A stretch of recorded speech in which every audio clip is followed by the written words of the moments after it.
everybody, and welcome to my podcast, video cast, some type of cast.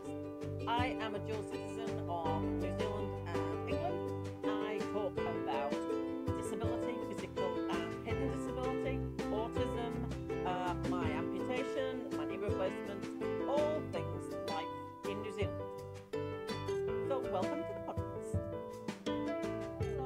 Hello. Now today I want to talk about emotions, recognizing emotions, understanding emotions, being able to explain emotions when you are autistic. There is the extra challenge. So let us begin. I got my autism diagnosis in my early 40s. Prior to that, I had been an autism specialist teacher for many years. You would think that made me an expert in my own autism, wouldn't you? Well, nope, it didn't. This problem really only dawned on me like a crashing realization this week. Now it feels like someone has turned a light on. All those years I was using words that others use, copying descriptions of feelings without really knowing what they meant. How in the heck did I reach the age of 50 without realizing this?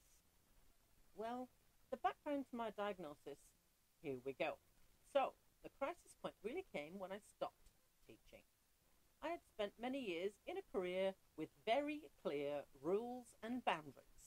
Suddenly, I had none. This did not immediately dawn on me as a problem till much later. I began to find everything hard.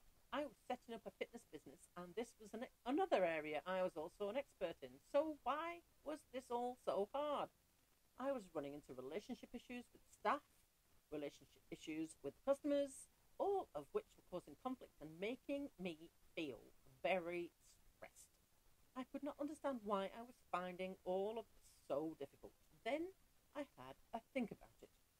ASD was something I had thought about on and off over the years, but had always disregarded it.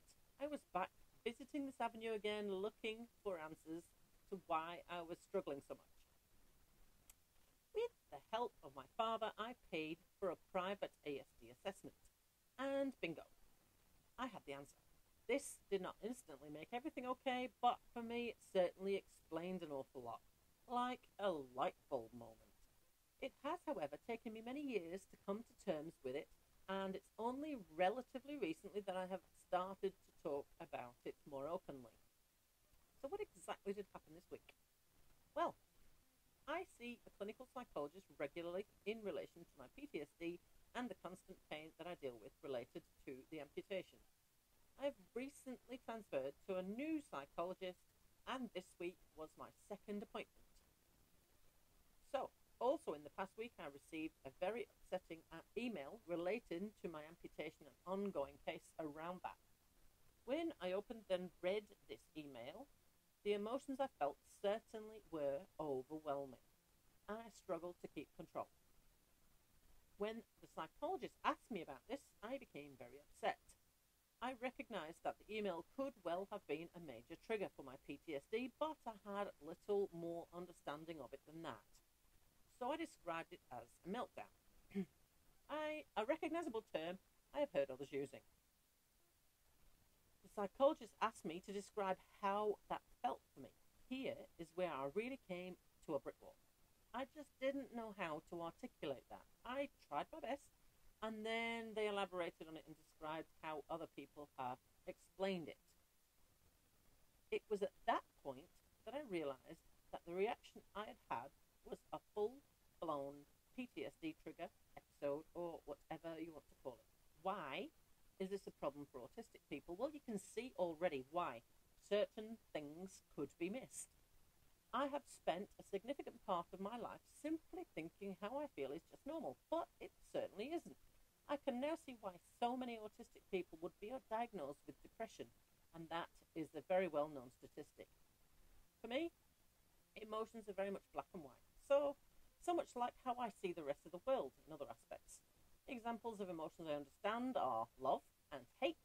I see those as polar opposites, and I struggle to understand and recognize anything in between. Fear, or being scared, sadness, happiness, and anger. I really struggle to recognize or understand any of the others. In fact, I had to ask Google for a list of emotions so I could understand and remember what they actually all were. Examples of an emotion I don't understand. Well, this one comes up a lot. Anxiety. This is used a lot when talking about depression and PTSD, but I really don't understand what this emotion means and can't relate it to how I am feeling, although I expect I do have a significant amount of it. So then we come on to the subtleties of language. I get what the meaning of many of the other subtle variations of emotions actually are, but I much prefer to use the black and white descriptions. They make a lot more sense to me. Another term that is used a lot, always trips me up, is tightness.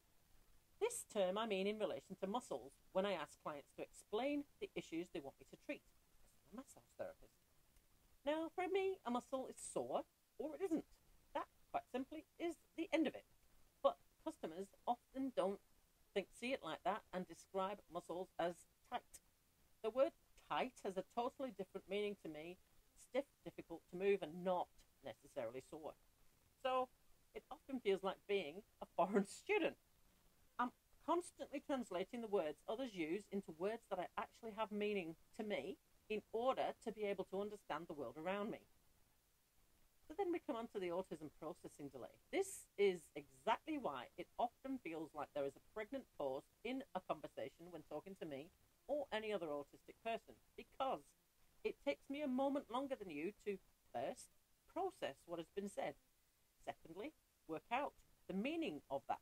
3, work out an appropriate response. And then 4, put that into words. Such is life when you're autistic. So, what would I like from you as the listener? Well, I would love for you to leave a comment explaining in your own words what anxiety means or feels like for you. If I get enough of these responses, perhaps I can use them all to work out a meaning that I understand for myself. You can find the blog of this on melaniemcgowan.com.